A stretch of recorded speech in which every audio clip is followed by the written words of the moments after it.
Texas A&M's got a job opening. Apply accordingly, kids. Now, as you know, when Jimbo Fisher got fired, you were going to get a number of big names that were thrown out there. And, of course, you got them. You got everything from the, Kirby Smart sarcastic suggestions to some fairly serious Dan Lanning suggestions. And someone said, well, Dabo doesn't seem happy at Clemson right now. Why don't we throw his name out? So, anyway, there were a number of names thrown out. I didn't throw any names out the other night, and I'll tell you why in just a second. But since those names were thrown out, we've had reactions from two of the aforementioned candidates. Dabo Swinney, and I quote, "I'm just focused on this job, always have been. I am just trying to beat North Carolina. It must be November. That's all I can say." Well, I did some thinking on it, and it turns out that is not all you can say. You could, in fact, legally go a few steps further. Case in point, here's Dan Lanning yesterday at Oregon. My name and our program would never be a topic of conversation for another school if we didn't have something here that everybody else wanted. And the reason we have something here that everybody else wants, that's because of what our players, our coaches, the support that exists here at Oregon have created. I think I've been really, really clear here since day one. Everything I want exists right here. I'm not going anywhere. There's zero chance that I would be coaching somewhere else. I've got unfinished business here. There's a lot that I want to accomplish here at Oregon. My number one priority is being elite here at Oregon. And we have the resources, the tools. Anybody that can't understand why you would want to be here at this place doesn't understand exactly what exists here. Did you notice the other night when the news broke, you notice I didn't mention Lanning when a lot of other folks did. It's because he's not going to Texas A&M. He's not leaving Oregon. And that little quote at the end, by the way, don't overlook that. Anyone who suggests otherwise, he said, doesn't understand what they have there. Now, this is not an Oregon segment, but I am telling you confidently, the Oregon job is a premier job. Our buddy Barrett Sallee said earlier today, why would you entertain this if you're Dan Lanning? Oregon's a better job than A&M. Now, I don't quite go that far. I will tell you Oregon is plenty far enough down the road. They are plenty high enough up the ladder where there aren't too many rungs above the Oregon job. And certainly, if you got it set like Lanning does at Oregon, you don't leave there. You don't leave there unless there are personal, ambitious type reasons that are uniquely related to a job. So even though I may rank the A&M job above Oregon, it ain't by much, and it's certainly not worth leaving one for the other. So that was that. And then we start asking the logical follow-up. Well, if not them, then whomst? Here's the question you have to ask yourself. Anytime there's a coaching search, don't start with a list of candidates. Start with the athletic director, in this case Ross Bjork, and you ask the following question. How big is the pile of chips in front of him on the table? Some ADs have unlimited equity. Some of them know my next hire has my job tied to it as well. And so after you've answered that, not just about Ross Bjork, but about every athletic director that's about to make a hire, then you realize how big a risk they can take. Now, to a certain extent, Ross Bjork doesn't have to live in this world. The athletic director at Texas A&M largely gets to fish in whatever pool he wants to for a candidate. And there are exceptions. You know, Nick Saban's not leaving Alabama, Kirby Smart's not leaving Georgia, but by and large, there are people in play, there are names in play that wouldn't be in play for Mississippi State, for example, and Zach Selman, the AD there. That's just reality. So Texas A&M being the keystone program it is, when the job comes open, the reason it's so impactful, the reason why I made such a big deal about this the other night is not just, oh, Jimbo got fired, look at this big buyout. The reason is because everyone else has to hold. Everyone else has to wait for them to make their decision. It's very aggravating. Imagine that. Imagine being the athletic director at another university and you got a keystone program. You got a program upstream, in other words, that's about to make a move, and then they do make a move. You can't make a move. You could hire a guy that they take away 72 hours after your introductory press conference. Or you hire a new head coach, and he starts to assemble a staff, and then all of a sudden A&M hires a guy, and he decides, now I want 3 of your staffers. Well, you go back to square one. So that's not fun for anyone. Flight tracking season is something I need to address with you guys. I saw some of you fell victim today. That's okay. You need a refresher. We all get rusty. We all get a little amnesia from time to time, and you forget how this time of year works. Flight tracking season does not exist anymore. It's a bygone era. It was fun while it lasted, but flight tracking when it comes to deciding who's going to be hired as a college football coach. That's like acceptable fall weddings. They don't exist anymore. They're done. They do not exist. Once upon a time, you could pull up flightaware.com and you could see a flight go from College Station, Texas to Eugene, Oregon, and you could reasonably deduce someone from A&M is going to talk to someone at Oregon because the chances of a direct flight from one of those places to the other otherwise are just too remote for me to buy. These days, no, it's not the way it happens. Never will be again. Again, it was fun. It was fun while it lasted, but they caught on to us.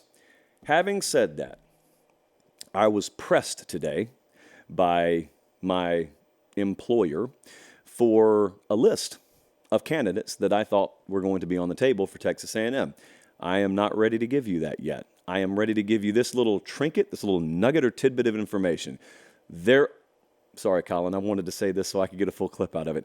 There are candidates in play for the Texas A&M job that you don't realize are even candidates. Because when a job of this magnitude comes open, there are people you think are entrenched at one job who all of a sudden start looking sideways. And if you need to know what I'm talking about, look no further than Lincoln Riley to USC. Do you remember when that news broke? Do you remember how big the mushroom cloud was collectively over our sport? I do. It was some of our highest trafficked content we ever put out because no one expected it. If he went anywhere, people thought it may be LSU, maybe. And that's just if he wants to get in the SEC. Unbeknownst to us, Oklahoma was going to take care of that a couple of years later. Point being, no one tied Lincoln Riley to USC until the announcement happened. I'm not telling you that's the direction they're going to go. It may very well be a guy who's on your hot board already. I am telling you definitively, because I know it to be the case, there are names in play for the A&M job that you just don't know they're a candidate for Texas A&M. I've got to leave that there for now, but I do want to pick up briefly something that I touched on to varying degrees of savagery the other night, and I got to do it again because it continues to wear on. The debate that I never thought would be continues to be a debate. Not really a debate. There is a definitive right and wrong side of this, but I got a lot of folks still trying to push back on me when it comes to the caliber of this job. And I'm not going to spend like 10 minutes on this or even 3 minutes on this. I'm just going to reiterate, guys, I have the iJosh here, and when I tweeted and or talked about how elite the A&M job was the other day, I had a bunch of casuals tell me, no, it's not an elite job, and my evidence is they haven't won titles. My evidence is they haven't done so-and-so in X number of decades. And I said, no, there's a disassociation between quality of program and quality of job. The quality of program hasn't been good because they haven't hired the right guy for the job. It doesn't mean the job isn't elite. It doesn't mean all the boxes aren't checked. That's what makes a job elite.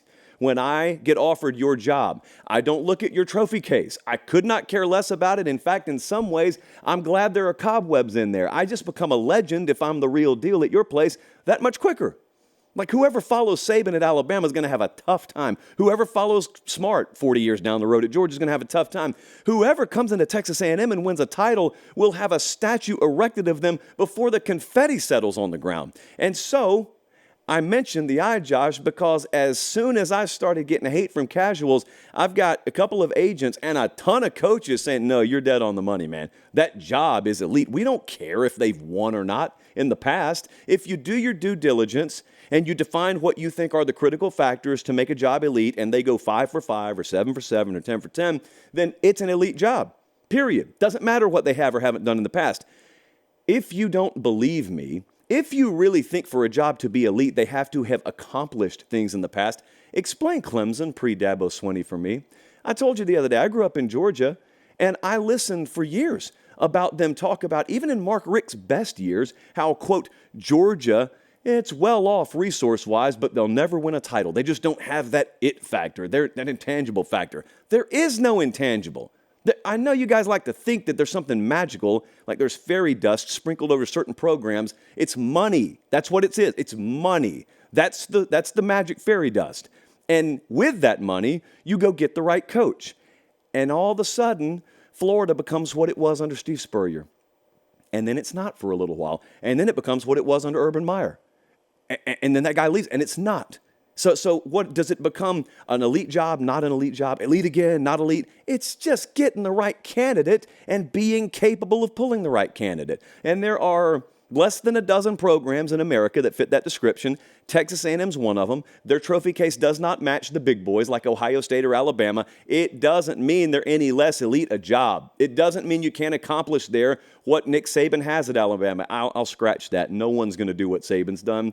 But outside of like the cyborg that's the head coach at Alabama, any other high-level achiever, Urban included, Ryan Day included, Dabo included, you can do all that, Kirby included, you can do all that. They would do all of that at Texas A&M. So I don't know. Like Meemaw was a gardener. So if Meemaw had the richest patch of topsoil known to mankind and she happened upon it and there was nothing growing there, would Meemaw look at it and say, well, nothing's ever grown in this soil, so I might as well not even try it? No, she'd look at it and say, someone didn't know what they were doing with this soil. I'm going to dominate. I'm going to grow the fattest tomatoes and pumpkins you've ever seen, because Meemaw was a real one. And if an A&M hires a real one, A&M will get really fat pumpkins, or as you would call them, trophies.